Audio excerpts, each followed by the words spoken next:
Menko Politik Hukum dan HAM Luhut Binsar Panjaitan mengatakan revisi Undang-Undang KPK bukan untuk melemahkan KPK. Mari kita simak cuplikan pernyataan Luhut Panjaitan.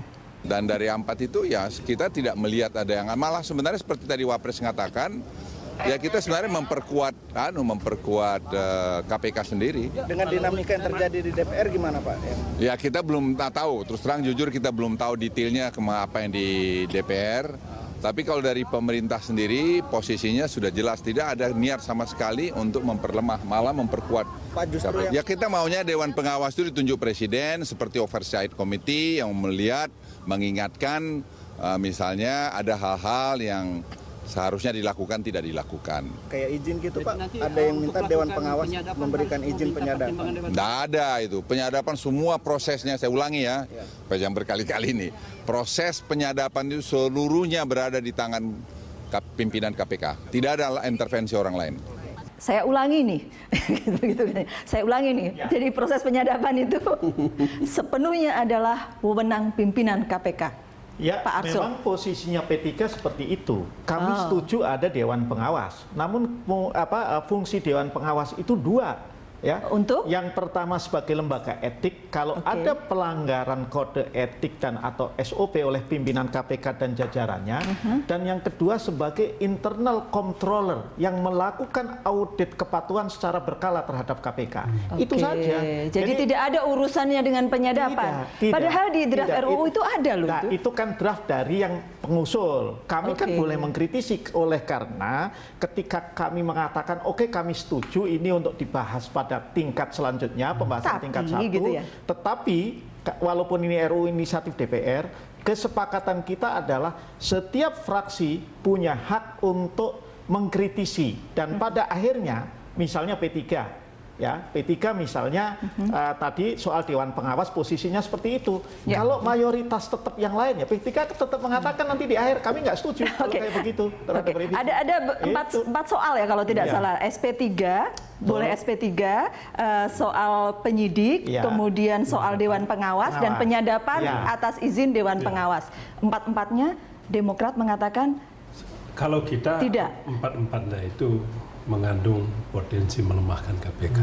Ya, satu soal penyadapan. Penyadapan itu sepenuhnya kewenangan absolut pimpinan KPK. Tapi dengan rancangan undang-undang yang disiapkan balik, kewenangan penyadapan ini bukan lagi kewenangan absolut pimpinan KPK, tetapi diserahkan kepada Dewan Pengawas. Ini jelas sekali membuat lumpuh kewenangan KPK. Oleh sebab itu kita Demokrat jelas-jelas menolak itu. Keberadaan Dewan Pengawas sendiri kalau misalnya untuk fungsinya keberadaan Dewan Pengawas sendiri Pak juga Arsul bermasalah.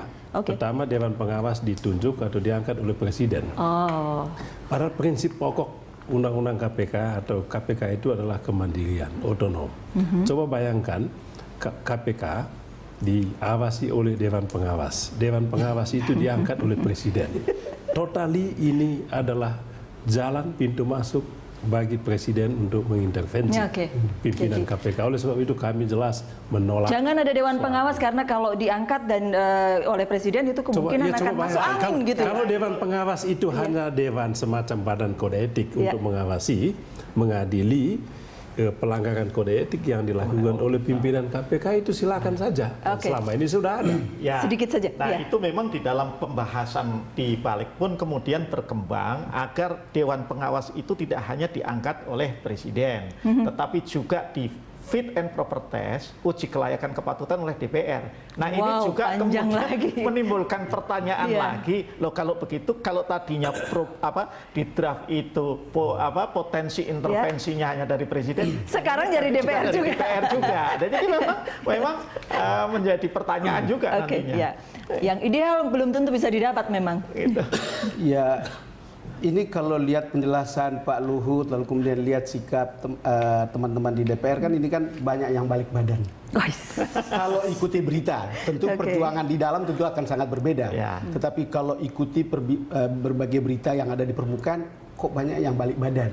Ini seperti melakukan tembakan percobaan. Siapa tahu kalau pasal ini masuk, ini akan lolos bagi mereka berkepentingan melemahkan KPK kan. Kira-kira begitu. Kita juga tahu peta-peta seperti ini. Soal Dewas memang itu masalah besar.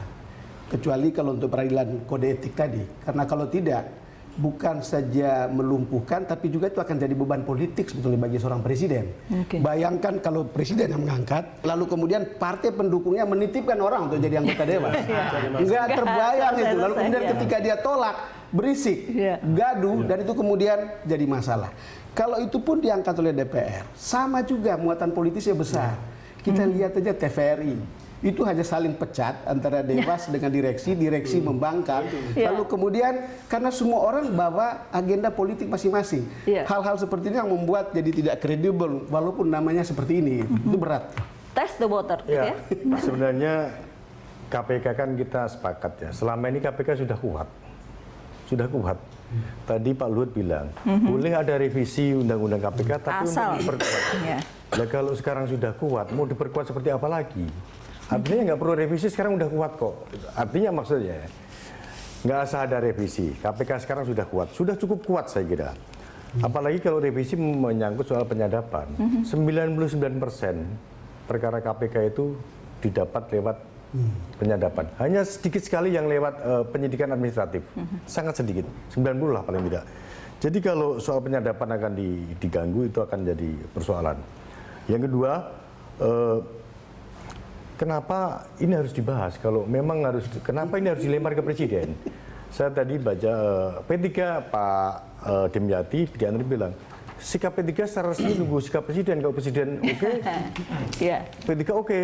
P3 akan pokoknya yang penting mendukung pemerintah. Artinya apa? Nasdem juga. Sekarang ini adalah dua bola panas yang dilemparkan ke presiden. Satu soal RUU KPK, kedua soal RUU pengampunan pajak. Pengampunan pajak. Ini yang barangkali ujian sangat berat bagi pemerintah. Padahal menurut hemat kami ya, saya terutama, mestinya kalau kita berpikir secara kenegaraan nggak perlu ada barter-barter semacam ini. Ya udahlah KPK nggak usah jalan, nggak usah direvisi. RUU pengampunan pajak kan untuk negara, oke jalan. Kalau yang mau diperbaiki apa? Mestinya seperti itu. Nanti kita coba bahas bagaimana barter itu bisa positif begitu ya. Kata Bung Beni soalnya tadi. Kita akan kembali sesaat lagi.